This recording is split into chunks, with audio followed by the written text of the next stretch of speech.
It's great to be here and tell you a bit more about myself and the health information management career path. So, why don't I start by telling everyone a little bit about me? I was raised in Toronto and I currently live in Kingston, Ontario with my family. I've been working in the health information management field, also known as HIM, for about 12 years now. But I completed my Bachelor's of Arts in English and History at University of Toronto, and I wanted to become a teacher afterwards. But with less than ideal markets for the teacher, I had to pivot. So I looked to professions in healthcare that could improve and impact the lives of others without necessarily being bedside. And that's how I discovered health information management. When I started out in health information management, in my first job actually, I had to learn a new classification system. School taught me one thing, but then I was expected to learn another.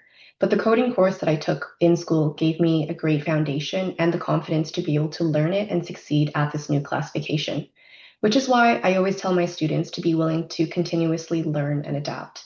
The thing is, the field is constantly changing and evolving, and you have to be ready to change with it. You might have been taught one classification in school, but then let's say you got a job, and this job is now based in the US or has a US based classification. So now you have to learn a new classification or an additional classification. So be willing to make those learning changes. None of us may be the perfect match for a job, but if we can show strong potential and willingness to learn, this can still make us the right fit. So the way that I overcame this challenge was by staying on top of my learning, and I studied, and I also took a yearly exam with the American College of Surgeons for 3 years within that first job that I had. I had a student who moved here from another country. She was apart from her family, but she came to Canada to find work prospects and found this program, the DHIM program at Ashton College, and she stuck it out.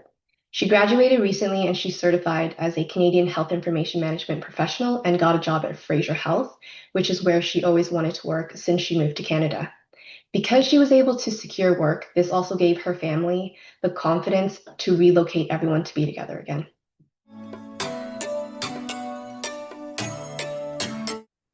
People who are not HIM professionals don't know what HIM professionals do. And I think this is one of the biggest misconceptions, in my opinion, is really not knowing that an entire profession of people exist and that some of the work gets done by these HIM professionals. For example, medical coding requires specialized education as well as certification from CHIMA, which is the Canadian Health Information Management Association, in order to do the job. And speaking of coding, despite another misconception that most HIM graduates can only enter coding roles, there are actually quite a few avenues that students can pursue upon graduation. For example, if you look at CHIMA's career matrix, it's going to show you that for all levels of experience and education, you can enter into 7 main buckets. And that is going to include data quality, records management, privacy and security, HIM standards, health information management education, health information analytics and research, information governance, as well as business intelligence and sustainability.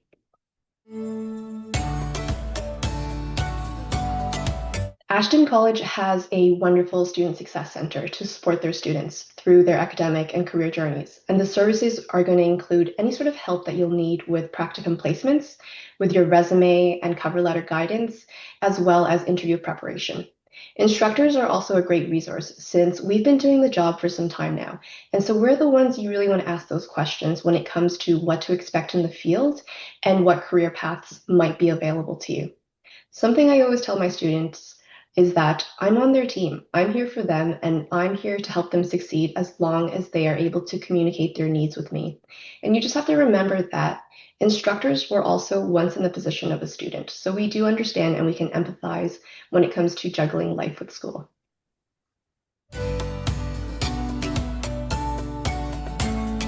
I absolutely do. The first tip I'm going to provide is that you need to create a dedicated study space for yourself. Set up somewhere that's quiet and organized for you to just do your coursework. I would recommend silencing your phone, close any sort of unrelated browser tabs in order to prevent distractions, and let other people you live with know what your study hours are. You also should make sure that you're setting up a regular schedule.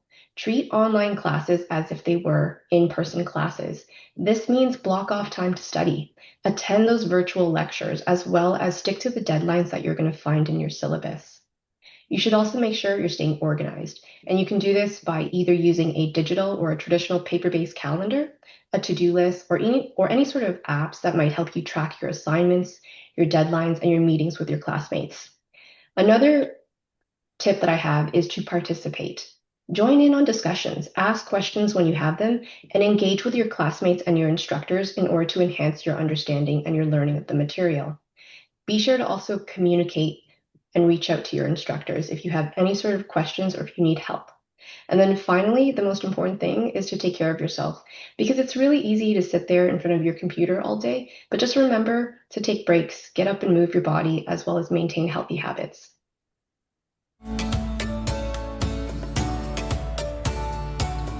So, from what I saw and continue to see from more than a decade in the field, is that HIM professionals have moved from being the custodians of the health records and have instead become the leaders in managing health information, as well as becoming a strategic resource. And this is because enterprise information is such a valuable asset to any organization, but it can also be a liability. So, if I look ahead 5 to 10 years from now, I still see the work of the HIM professional being centered around the core principles of accuracy, privacy, as well as ethical use of data and information. But with the rise of AI and digital health tools, our roles are going to change in a couple different ways. And the first way is that AI is going to increase or assist in automation with tasks such as coding or maybe even processing of records and predictive analytics for patient outcomes. And this doesn't mean our jobs will disappear, it means our roles will shift. So instead of manually coding every case, HIM professionals might be responsible for validating those AI outputs. And the reason that we would be the subject matter experts in validation is because we have the expertise in the standards and the classification. Another way in which this is going to change our role is information governance will have to become more agile and robust. In my most recent experience, I was leading an information governance team through a digitization strategy. And this is increasing across many organizations. The increased use of digital health tools is going to call for a greater responsibility to protect that personal health information. And that's really where information governance comes in, because it's supposed to be responsible for developing and enforcing data and information governance frameworks while maintaining compliance with those Canadian legislation. Finally, there's also going to be an increased need for analytics and business strategy roles in the HIM professionals' career paths. As health systems become more data-driven and it becomes more technology-focused with that increased use of AI, HIM professionals will be needed to contribute to more strategic planning as well as quality improvement initiatives and research. And then finally, the one thing that I'm already seeing and that I think will continue to see is there is going to be more cross collaboration with other teams. HIM is considered to be a core operational function of any organization, but it will require continuous learning and collaboration with IT teams, with healthcare practitioners, with data scientists, as well as policymakers.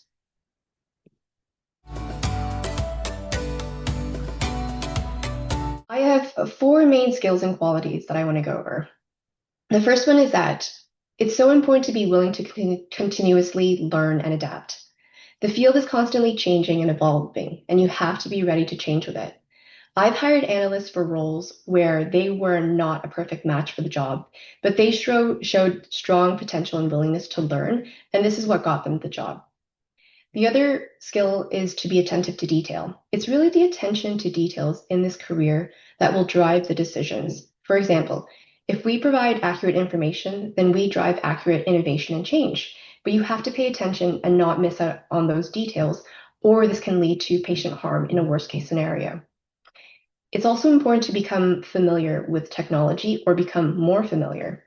And it's a fact that we must all be more familiar with technology, and especially in the fast-paced changes in the technological advancements that we see.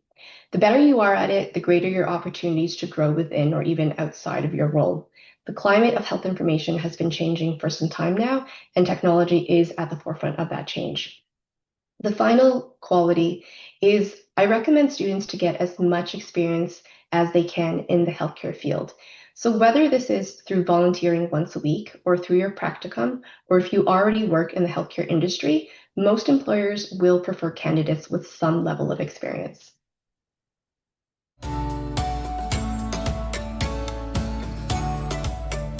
The greatest challenge is staying on top of the schoolwork. I think this is because students have the advantage of choosing asynchronous learning at Ashton College, but some students might not necessarily juggle schoolwork with other obligations as productively as they would like. And this can lead to falling behind or even missing important deadlines. So even though there is the option to learn at your own pace through asynchronous learning, something to note is that the program is going to provide you lessons every single day except during a holiday. So this means students should expect anywhere from 3 to 4 hours of daily learning or about 20 hours a week. So the way that you should think of the program is think of it as a part-time job. And in order to stay on top of the lessons and the assessments, I recommend putting in time daily. One of the first keys to succeeding at this is really for every course that a student would have, I recommend that they thoroughly review the course syllabus.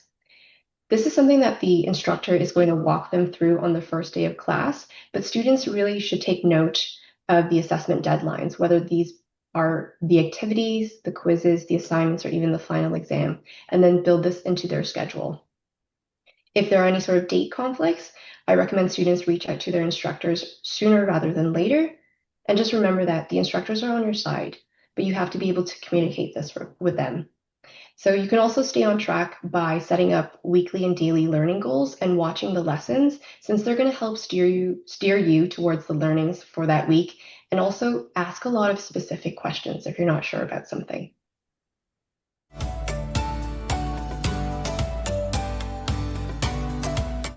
I would say that my opinion was formed based on the feedbacks that I've received from my students. And I've had students from all over Canada in my classes. And when I ask them why they picked Ashton College over their local colleges, my students tell me it's because of the flexibility the program offers. You can join almost at any time and you can learn at your own pace while you're still maintaining employment or caring for your dependents and family members. But in addition to that, it's also, what I've noticed is that the course subjects do vary from college to college across the country, but I believe that Ashton College offers the best selection of career-ready subjects that help students segue into the 7 buckets of the HIM careers that I mentioned earlier. Finally, I would also say that we have excellent instructors who care about the educational journeys of their student.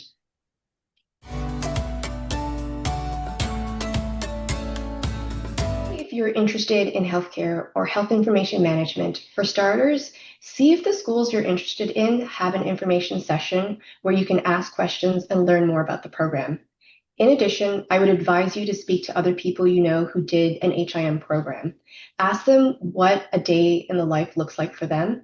Ask them what they find most rewarding and also challenging. You can also ask them what they wish they knew earlier, that they know now, and would like to have done differently if they could.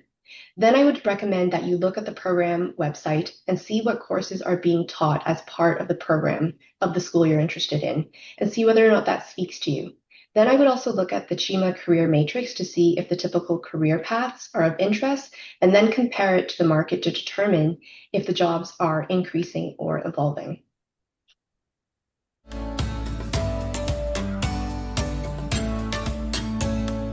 You're right. Although health information management professionals may not provide bedside care, our work still directly impacts the quality of patient care in very meaningful ways. And I'm going to explain how we do that. The first is that we ensure data accuracy and integrity. We do this by abstracting, coding, and validating patient records. We also support the safety and the quality of care by providing the data that hospitals and health systems are going to use in order to monitor trends such as surgical site infections, readmissions, or even adverse events. We are also responsible for protecting the privacy of patients and building trust with patients. And we do this by safeguarding personal health information in compliance with Canadian legislation, such as PHIPAA, which is going to help build trust between patients and the Canadian health system. We also enable system efficiency.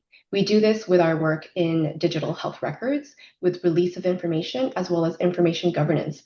And all of this really helps to reduce the delays, it improves processes, and supports a smoother communication across the health systems. When we do this, it's going to lead to possibly faster diagnoses, fewer duplicated tests, and ultimately just a better experience for the patient. And then finally, we also help inform evidence-based decisions. And we do this when we transform that raw data into something that's meaningful and insightful for the clinicians, the administrators, and the policymakers.